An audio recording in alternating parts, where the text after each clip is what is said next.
Hello, math humans. We're going to do 5.4a. Today we're going to be talking about our sum and difference formulas. Our objectives are that we're going to use these new formulas to evaluate trig functions, verify identities, and then solve trig equations. So the way that these are written are kind of interesting. So the sine of u plus or minus v is the sine of u cosine of v. I'm sorry, they chose u's and v's. Plus or minus cosine u sine of v. So let me explain what this means. If I wanted the sine of u plus v, notice the plus is on the top, so then that's going to be the sine of u cosine of v plus the cosine of u sine of v. Okay, and the way that I distinguish my u's and v's is the little leg. Okay, notice that on cosine, it's upside down. So the cosine of u plus v is going to be the cosine of u cosine of v minus the sine of u sine of v, and the cosine of u minus v is going to be cosine cosine plus sine sine. Okay? So you have to be very careful because of the way the notation is written.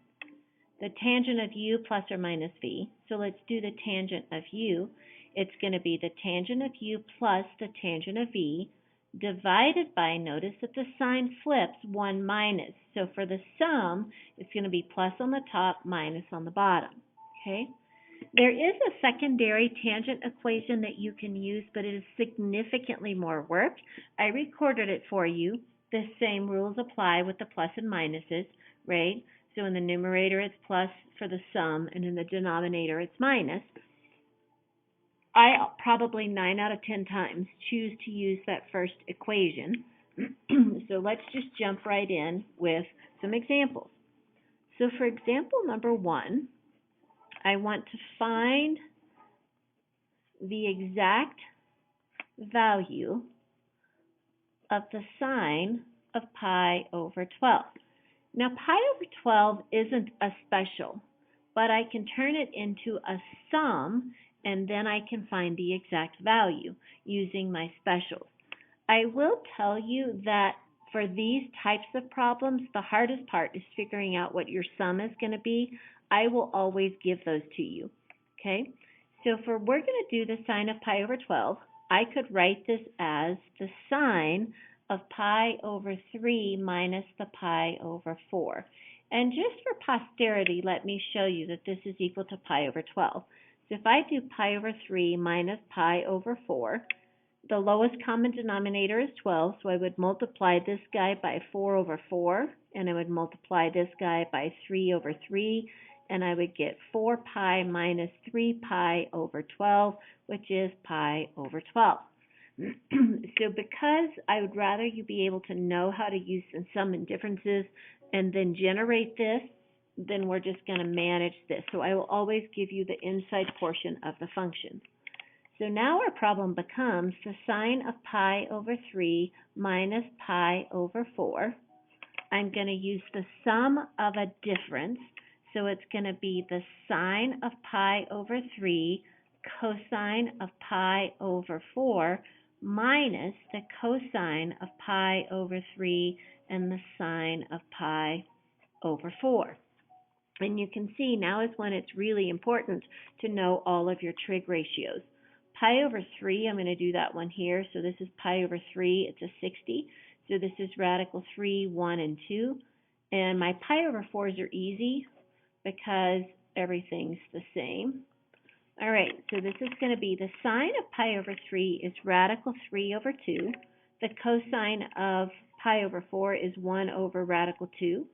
Minus the cosine of pi over 3, which is a half, and the sine of pi over 4 is 1 over radical 2. So if I simplify a little bit, I get radical 3 minus 1 over 2 radical 2. And remember, in big kid math, we don't rationalize. We do identify, but we don't rationalize. So I would ask you to stop here. Part of the reason is in calculus, the expectation is that you not rationalize. And part of that reason is we make really stupid math mistakes when we try to rationalize. Because then you would have to multiply the numerator by radical 2 over radical 2, And this is just a nice and polite answer, so we're going to stop there. All right, so for example number 2, we're going to do it in degrees because we can. So I want to find the exact value. Remember, exact means no calculator, of the cosine of 75 degrees. And again, 75 degrees isn't a special, but I could write the cosine of 75 degrees as a sum of some specials, and I'm going to do 30 plus 45. No specific reason for the order, and technically those are degrees. So the cosine of a sum, if you'll look back at your things, and I'm just going to write it here so it's easier for us to see, is the cosine of u cosine of v minus the sine of u and the sine of v.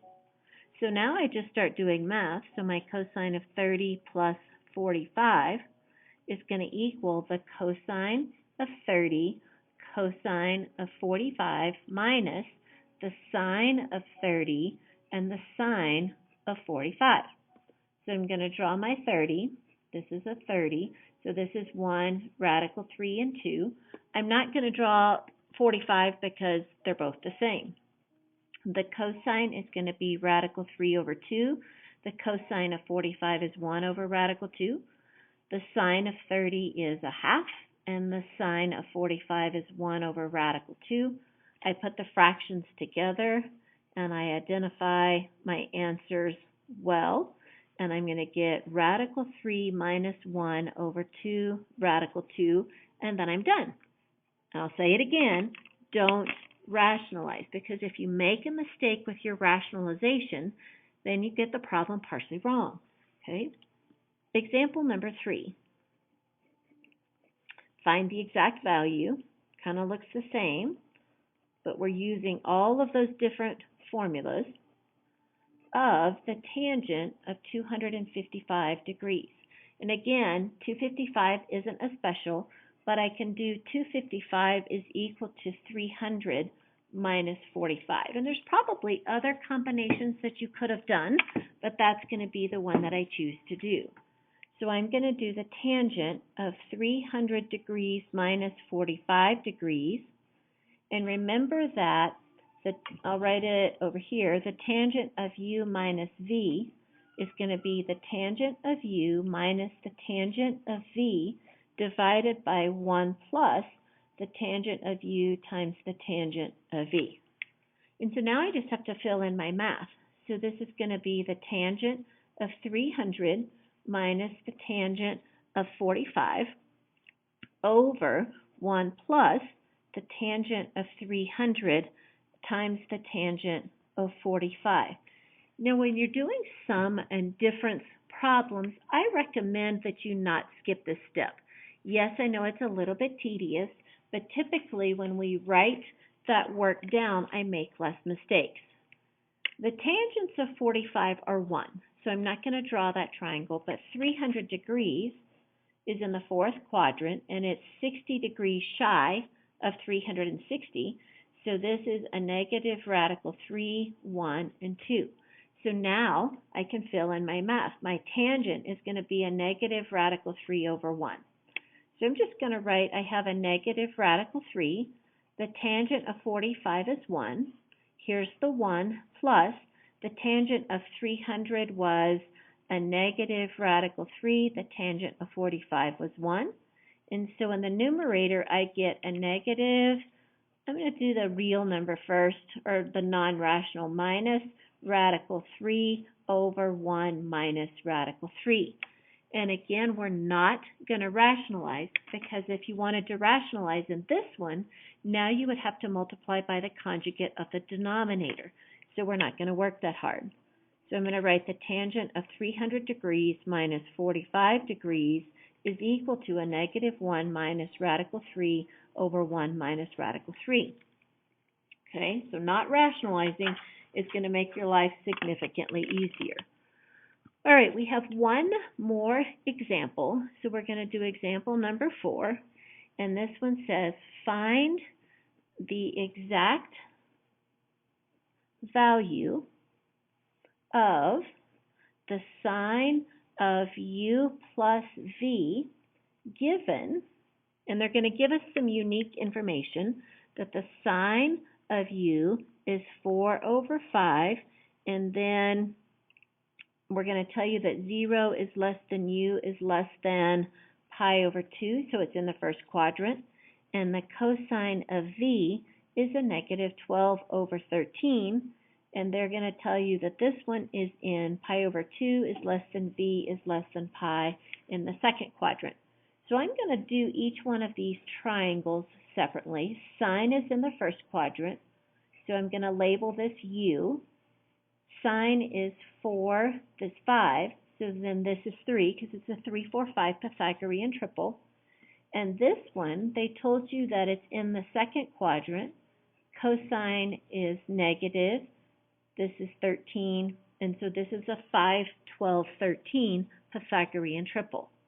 So now we're going to do the sine of u plus v, and I'm just going to write that out. The sine of u plus v is going to be equal to the sine of u cosine of v plus the cosine of u sine of v. So now I just have to fill in information.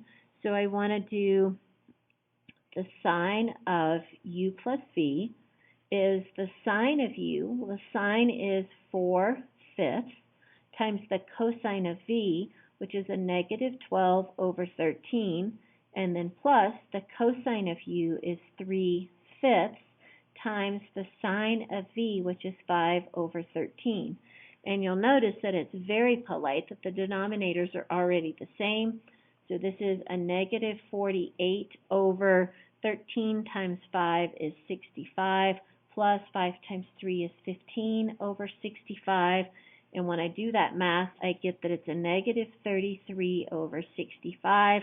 And I write my answer, u plus v, and then ta-da, I'm done. There's no reason to get a decimal equivalent, and if the directions had said find the exact value, that would be incorrect. So this is sufficient as long as we have reduced the fraction. All right, my dears, that is it for today. I will see you soon.